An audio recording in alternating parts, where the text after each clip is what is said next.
Ulam for today. Nagtatapo ako ng tilapia. Yan po ang ulam namin. Yan. Pinaksiw ko muna po yan. Yung gata ko ay frozen kasi binili ko siya ng isang araw pa. Yan lang po ang nakayanan.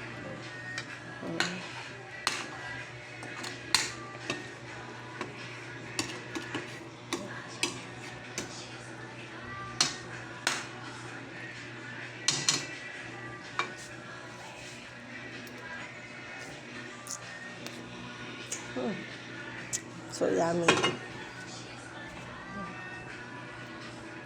Pakasan natin ng konti ang apoy, konti lang. Para hindi masunog. Yan, iniin ko na lang po yung gata niyan. Niluluto-luto ko na lang po, maigi. Yan, at pinapakulo ko. Para lutong-luto yung gata.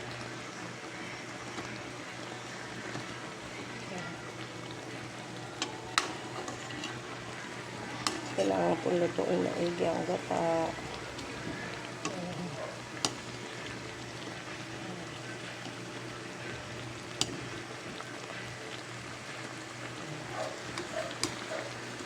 Yung pinaksiw ko na po yung siya maigi.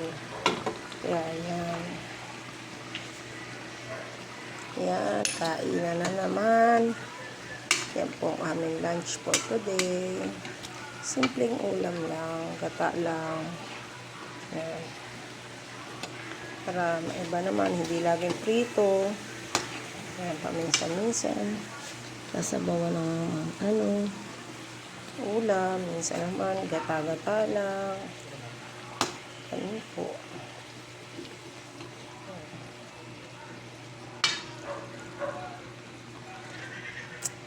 Yan lang po ang aming ulam today.